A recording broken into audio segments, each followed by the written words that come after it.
Okay, welcome to your first Algebra 2 video. These are the important points for today. This will kind of keep me on track. My goal is to make this video in under 6 minutes. So I'm going to go quick, but you can always pause and rewind and stuff like that. So first thing is the term factor. What does it mean or how is it used in Algebra 2? Okay, factor. We're going to really focus on this term here. So you've known what factor means for a long time. If you can think back to, I don't know what grade you do it in, maybe 3rd grade or something, your teacher would ask you to factor down to its primes a number, say 20. Well, you could say, okay, that factors into 5 times 4. Or you could have done 10 and 2. It doesn't matter. I'm going to go with 5 and 4. Now, can I factor 5 further? No. Can I factor 4 further? I can. 4 is 2 times 2. So then I can't factor the 2's any further, so I circle them, and I can write 20 in its prime factorization, 2 times 2 times 5. So notice we don't say it's 20 is equal to 2 plus 5, right? That's not correct. It's multiplication because this is a factor tree. And we just kind of know that when we make these, with the final numbers, we're multiplying them together to get back to the 20, right? So right there, you know what factor means. Factor means multiplication. That's what I want you to think. Factor is multiplication in math, all right? So 20 can be written as 3 factors, and they're separated by multiplication.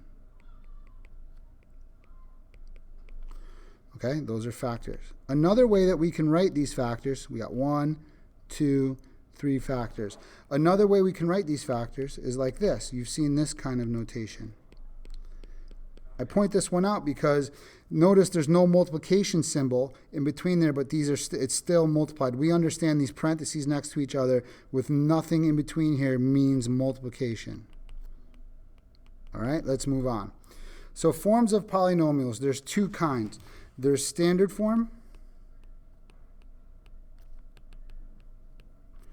and there's factored form.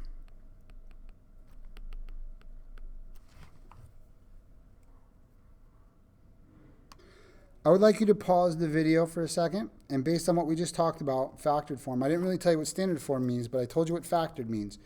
Which one of these 2 would you choose to be in factored form? All right, welcome back. The answer is the one on the left. This is factored form. I'm going to put that right here. This one's factored form because I've got these parentheses, which means there's multiplication as the outermost structure. Yes, I know there's addition here, subtraction here, right? But that's inside of each factor. We're looking at the outermost structure. You have 4 things multiplied together here. Some people would say there's only 3 factors. I say there's 4 because people only count the ones with the x's in them. It doesn't matter. But these, whoops, I didn't want to use my eraser. These are called factors. Okay? So those are factors. I don't want to do that. We'll just, you heard me say it. Right? The things that are multiplied together, those are factors. This then would be standard form.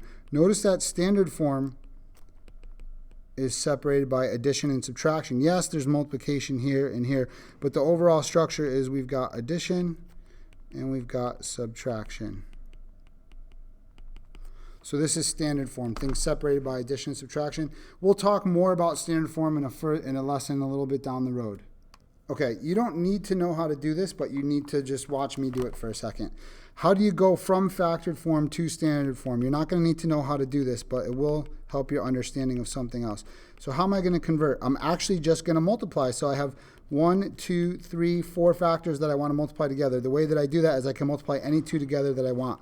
I'm going to start with these 2. So I'm going to copy down these 2, and I'm going to multiply these together.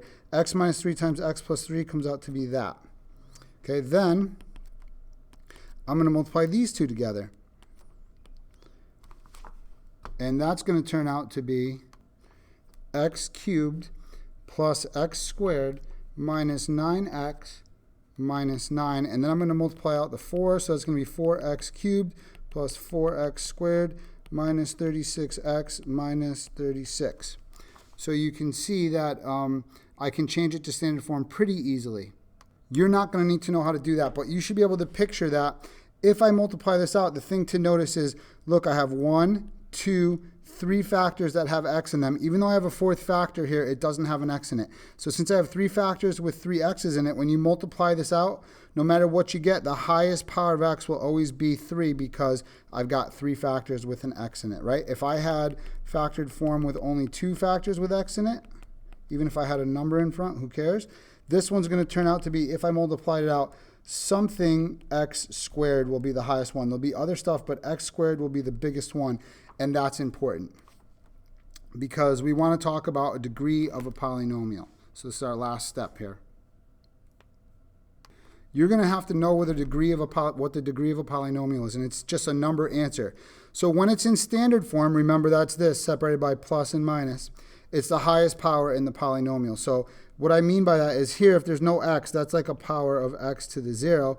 This is x to the first, x squared, and x to the third. This one wins. It's the highest one, so that's degree 3. It's that easy.